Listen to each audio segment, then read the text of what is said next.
للمنتخب العراقي بعد لعب مباراتين وهذه الشوط الأول من المباراة الثالثة. لكن الآن العرضية تلعب على القائم الأول مبعدة بروعة من الدفاع لتعود إلى هجمة مرتدة، لكنها لم تلعب بالشكل جيد. عادت مرة أخرى وما زالت الخطورة مستمرة، وعرضية ورأسية. الله الله الله، هدف أول من مصطفى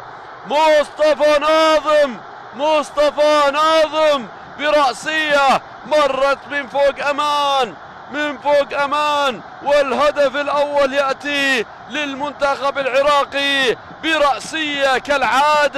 برأسية كالعادة، لكنها أيضا فيها فكرة وفيها لقطة وفيها تحويل إلى الزاوية البعيدة اللي ما كانت أبدا منتظرة بالنسبة لحارس المرمى، واللي يتحمل جزء من الهدف الحارس محمد أمان. لكن الرأسية من مصطفى ناظم كانت بذكاء وبدهاء كبير، لقطة أنقذت الموقف بعد أن كان المنتخب اليمني هو الأخطر.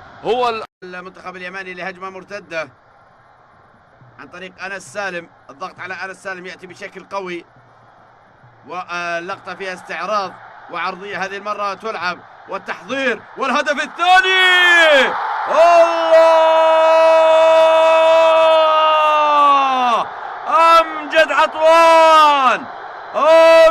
عطوان يشعل مدرجات ملعب البصرة الدولي مرة أخرى، وفرحة كبيرة تتجدد في زيارة شباك المنتخب اليمني للمرة الثانية بعد لقطة فيها استعراض كبير من آلاء فاضل، والتحضير يأتي وهدف آخر في الوقت اللي كنا نعد فيه الأهداف التي استقبلها مرمى محمد أمان. جاء هدف جديد لتتغير الحسبة ويأتي هدفا آخرا لتصبح 7 أهداف استقبلها مرمى محمد أمان، وهذا هو السابع يأتي من أمجد عطوان بتسديدة قوية.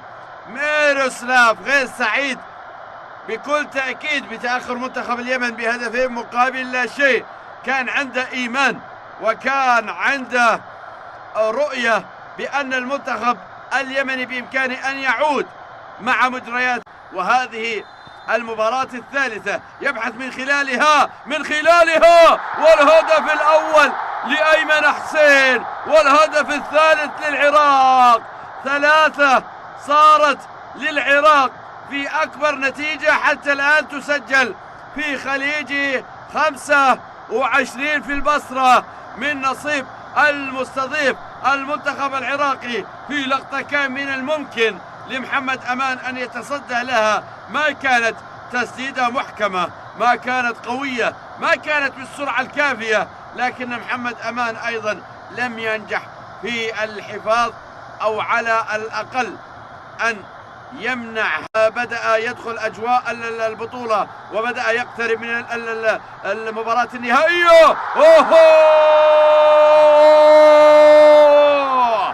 أيمن حسين كان يحتاج فقط هدف واحد ليبدأ مسيرته التهديفية في خليجي 25 ويسجل الثاني في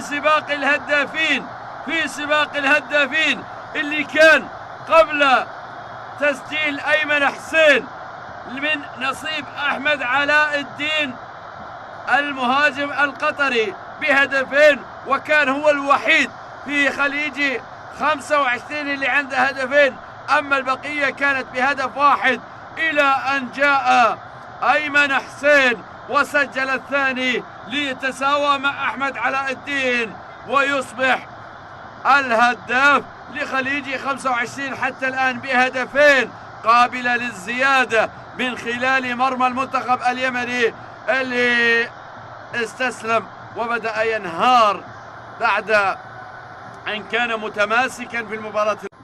في كرة وصلت وتمريرة في الأمام والبحث عن هدف خامس، والكرة بعد ذلك وصلت عند أمجد عطوان صنع الفارق، والخامس الله الله الله يا حسين. حسين علي يسجل الهدف الخامس للمنتخب العراقي. خماسية احتفالية، كرنفال عراقي في البصرة، وحيرة لدى ميروسلاف، لكنها أهداف رائعة. والسر بهذه الأهداف يكمن في دخول أمجد عطوان بتوقيت ممتاز، وأيضا الجودة اللي يمتلكها أيمن عطوان والتحضير وبالقدم اليسرى على غير العادة من حسين علي، لكنه كان بتوقيت ممتاز وبجودة عالية. وضع الكرة وسط تواجد 4 مدافعين وحارس مرمى أمام مرمى المنتخب اليمني، لكن كل ذلك لم يمنع حسين علي بأن يسجل أول أهدافه في هذه البطولة والهدف الخامس للمنتخب العراقي، ويزيد من مشاكل المنتخب اليمني.